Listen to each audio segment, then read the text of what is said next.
जब उस आदमी को पता चला कि उसकी बेटी का अपहरण हो गया है, तब भी उसने घबराने की बजाय पहले अपनी बेटी को शांत किया।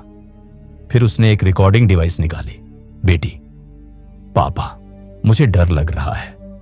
पिता, मुझे पता है बेटा, लेकिन तुम्हें हिम्मत रखनी होगी। इसके बाद उसने बेटी से पूछा, वहां कितने लोग हैं? असल में वह उसे शांत रहने और सतर्क रहने के लिए कह रहा था। उसने बेटी को कहा कि वह तुरंत बेडरूम में जाकर पलंग के नीचे छुप जाए। अब आने वाला पल बेहद अहम था। वह जानता था कि अगले 5 से 10 सेकंड ही उसकी बेटी के पास होंगे।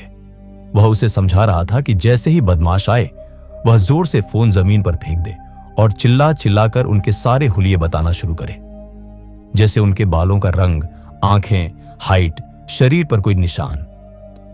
वो आदमी पूरी तरह अलर्ट था। उसे साफ सुनाई दिया कि कोई अंदर आ रहा है। उसने बेटी को कहा, ध्यान से देखना। बदमाश किसी अजनबी भाषा में बात कर रहे थे। बेटी ने हिम्मत करके मोबाइल को जमीन पर इस तरह गिराया कि उसके पापा को आवाजें साफ सुनाई दे सके। चीखे, बेटी प्लीज मुझे मत ले जाओ।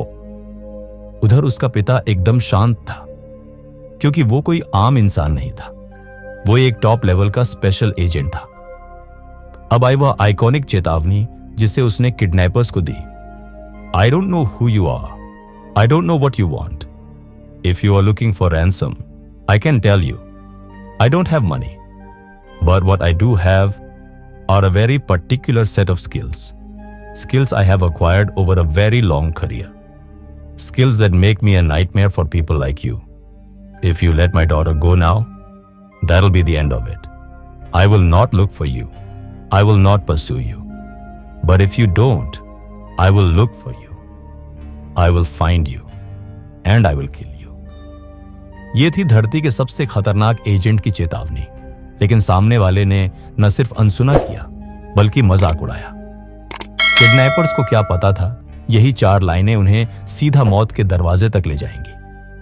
बदमाश अल्बानिया के रहने वाले थे, वो देश जहां बंदूकें हर जगह हैं और औरतों का व्यापार एक बहुत बड़ा धंधा बन चुका है।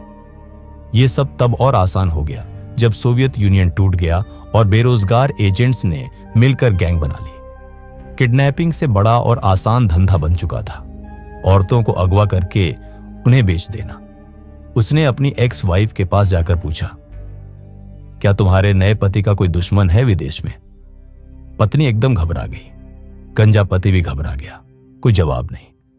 उनकी बेटी सिर्फ 18 साल की थी और बिना सोचे समझे उत्तर म्यांमार जैसे अनसेफ इलाके में जा पहुंची। अब लड़की को बचाने के लिए सिर्फ 96 घंटे बचे थे। उसने गंजे को कहा, फौरन एक प्लेन का इंतजाम करो, मैं पेरिस जा रहा हूं। उसने किडनैपर की आवाज बार बार सुनी ताकि वो उसकी आवाज को ठीक से पहचान सके, क्योंकि यही अब एकमात्र सुराग था। पेरिस पहुंचते ही वह उस घर में घुस गया जहां उसकी बेटी गायब हुई थी। कमरा एकदम बिखरा हुआ था। यहीं उसकी बेटी को पकड़ा गया था। उसने जमीन से कांच का एक टुकड़ा उठाया। उसमें बाल फंसा था किडनैपर का। फर्श से उसे एक मेमोरी कार्ड भी मिला। उसने तुरंत कार्ड रीडर से उसे स्कैन किया, फोटो को झूम किया और देखा कि एक ग्रुप फोटो में शीशे पर किसी का अक्स दिख रहा था। उसी से उसे पहला चेहरा मिला। यह हैंडसम लड़का एयरपोर्ट और स्टेशन के पास अकेली लड़कियों को टारगेट करता था। थोड़ी टूटी फूटी इंग्लिश में वो लड़कियों से बात करता कहता, यहां की टैक्सी बहुत महंगी है, चलो मिलकर शेयर कर लेते हैं।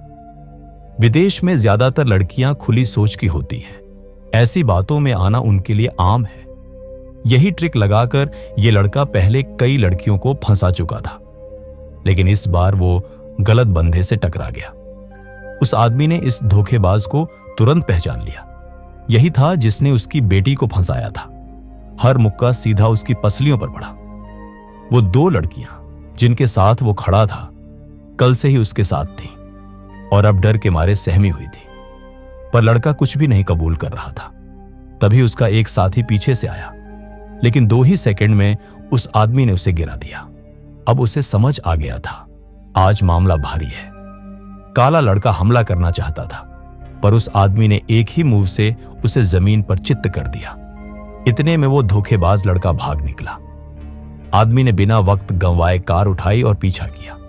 उसे पता था अगर इसे पकड़ लिया तो बेटी तक पहुंचने का रास्ता मिल जाएगा, लेकिन लड़का पुल से कूद गया। अभी वो ठीक से खड़ा भी नहीं हो पाया था कि मेरा भगवान, बेटी का एकमात्र सुराग उसके साथ ही खत्म हो गया। हालांकि वो आदमी रिटायर्ड था, लेकिन उसके कनेक्शन अब भी जिंदा थे। वो पहुंचा पेरिस के सिक्योरिटी ब्यूरो में अपने पुराने साथी के पास, जिसके साथ उसने कई मिशन पूरे किए थे। अब वो आदमी वहां का डिप्टी डायरेक्टर बन चुका था। उसने बताया, इंसानों की तस्करी करने वाले अब पेरिस की रेड लाइट एरिया में फैल चुके हैं। आज ये गैंग सैकड़ों की तादाद में है। दुनिया बदल गई है, उसने कहा। इसलिए पेरिस में कुछ भी उल्टा सीधा मत करना। ये बात उस टॉप एजेंट को चुभ गई। अगर जरूरत पड़ी तो एफिल टॉवर भी गिरा दूंगा। अपनी बेटी को बचाने के लिए कुछ भी करूंगा। 96 घंटों में से अब 16 घंटे बीत चुके थे। वो सीधा रेड लाइट एरिया पहुंचा। एक लड़की को बार बार परेशान किया ताकि उसका मालिक बाहर आए। जब मालिक आया, उसने थोड़ी चालाकी दिखाई और उसके कपड़ों में एक माइक्रोफोन छिपा दिया। पहले से बुलाए ट्रांसलेटर ने दूर बैठकर उस बातचीत को सुना और बताया, किडनैपर एक डील की बात कर रहे हैं और लोकेशन भी सामने आ गई। वो आदमी तुरंत उस जगह पहुंचा, कस्टमर बनकर अंदर घुस गया। वहां कमरे पुराने चादरों से बांटे गए थे। हर एक सेक्शन को एक नंबर से बताया गया था। अंदर की लड़कियां थकी बेजान सी थीं। सभी के हाथों पर सुई के निशान, यानी उन्हें नशे में रखकर काबू में किया जा रहा था। तभी उसकी नजर पड़ी वो जीन्स जैकेट जिसे उसकी बेटी पहनकर विदेश आई थी।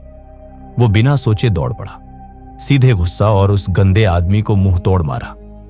मुड़ा तो देखा वो उसकी बेटी नहीं थी। लड़की पूरी तरह बेहोशी में थी। उसे कुछ भी सुनाई नहीं दे रहा था। उसने जबरदस्ती लड़की को उठाया और वहां से भागा। लेकिन भागना आसान नहीं था, पर वो अब रुकेगा नहीं। हर एक वार सीधा खोपड़ी पे, हर एक गोली सीधी सीने पे। गोलियों की आवाज सुनकर गैंग एक्टिव हो गया। वो लड़की को उठाकर गाड़ी में रखा और एक ही टर्न में तेल का ड्रम गिरा दिया। पूरा ठिकाना धुएं और आग में बदल गया। वो लड़की को लेकर एक जाना पहचाना होटल पहुंचा, जहां उसने लड़की को एंटी ड्रग इंजेक्शन दिया। उस एक रात में 7 को मार गिराया, 3 को घायल कर दिया और एक बिल्डिंग तबाह कर दी। अब उसे पेरिस से बाहर निकालने का आदेश जारी हो चुका था। उसका पुराना दोस्त भी अब कुछ नहीं कर सकता था। पुलिस उसे ढूंढने में लग चुकी थी, लेकिन तीर जब चल चुका हो तो वापस नहीं आता। और वो कोई आम आदमी नहीं था, वो था एक टॉप लेवल स्पेशल एजेंट। कुछ घंटों बाद लड़की को होश आया। उसने बताया वो भी एक विक्टिम है। वो जैकेट उसे एक और लड़की ने दी थी। उसने अपनी याददाश्त के सहारे बताया, जहां लड़कियों को रखा गया था वो एक लाल रंग की बिल्डिंग थी। अब आदमी को समझ आ गया, ये गैंग बहुत ऊपर तक जुड़ा हुआ है।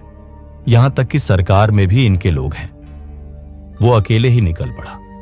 सिक्योरिटी ब्यूरो के डिप्टी डायरेक्टर की विजिटिंग कार्ड निकाली और सामने वाले को धमकाया कि उसे अपने बॉस के पास ले जाओ। धमकी काम कर गई। वो उसे सीधा उस बिल्डिंग में ले गया। यह है टेकन की सबसे सेटिस्फाइंग सीन। एक निहत्थे आदमी ने पूरी गैंग को अकेले ढेर कर दिया। आखिर उसने ये कैसे किया? सबसे पहले एक्टिंग में मास्टर स्ट्रोक। वो एक सरकारी अफसर बनकर आया और खुद को प्रोटेक्शन मनी इकट्ठा करने वाला बताया।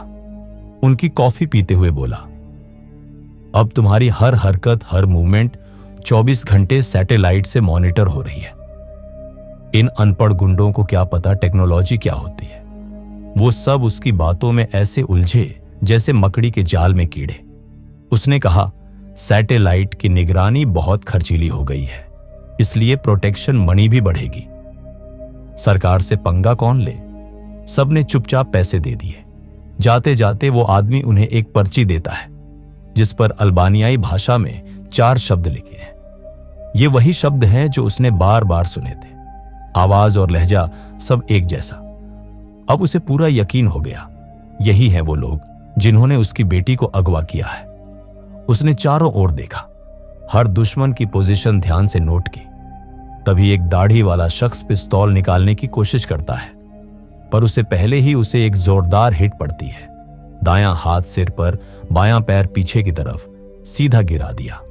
एक और गुंडा जो चाकू लिए खड़ा था वो टेबल पलटता है ताकि चारों तरफ से हमला हो सके, लेकिन उसे भी रोक दिया। वो जानता था जीतना है तो हर वार जानलेवा होना चाहिए। थोड़ा फासला बनते ही उसने पिस्तौल निकाली। कुछ गुंडे भागने लगे, पर उसने मौका नहीं छोड़ा। एक एक कर सबको गोली मार दी। एक आदमी जो कमरे में बाद में आया, उसे जमीन पर पड़ी नकली लाश का अंदाजा नहीं था। सीधा हेडशॉट। वो आदमी तेजी से बाहर की तरफ दौड़ा, दीवारों की ओट में छुपता, सांस रोककर आगे बढ़ता। ऊपर से पीछा करते दुश्मन अब मुंह से नग्न जैसी राइफल से फायर कर रहे थे। नीचे बंद कमरों में जो लड़कियां थीं, उनमें उसकी बेटी नहीं थी, पर उसकी बेटी की बेस्ट फ्रेंड की लाश वहां पड़ी थी। अब उसका गुस्सा और बढ़ गया। जहर का जवाब जहर से देना होता है। 2 लोहे की कीलें सीधे उस दरिंदे के सिर में घोंप दी। फिर एक हाई वोल्टेज करंट सीधा उस आदमी के दिमाग तक पहुंचाया। वो आदमी दर्द से चीख पड़ा और उसने कबूल किया, तुम्हारी बेटी बहुत कीमती थी, उसे एक अमीर आदमी को बेच दिया गया है। अब और सच सामने आया। महिलाएं एक संसाधन बन चुकी हैं। डार्क वेब पर इनकी नीलामी होती है। यह दुनिया का तीसरा सबसे बड़ा अपराध बन चुका है। उसने कहा, देख लो, अगला माल तुम्हारी बेटी है। वहां एक अमीर ग्राहक भी बैठा था। एजेंट ने उसे धमकाया, नीलामी में हिस्सा लो और मेरी बेटी की जानकारी दो। वो आदमी डर गया। हाँ में सिर हिलाया, लेकिन जैसे ही वो बाहर निकला, पीछे से वार करके उसे बेहोश कर दिया गया।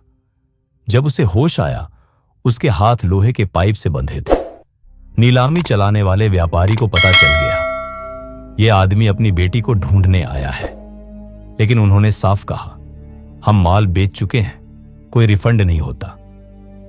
शांति भंग ना हो इसलिए उन्होंने अपने आदमियों को उसे चुपचाप मार डालने का आदेश दिया, पर इस बार उन्होंने गलत आदमी से पंगा ले लिया था। उसने पानी के पाइप को खींचा, डीली स्क्रू निकली और सामने खड़े गुंडे पर लोहे की रॉड गिरी। फिर तो जैसे वो ह्यूमन हथौड़ा बन गया। बेसमेंट में जो भी आया, काला हो या गोरा, सबकी पिटाई हुई। एक एक कर सबको ढेर कर दिया। फिर वो उस नीलामी वाले अमीर आदमी तक पहुंचा। मेरी बेटी कहां है?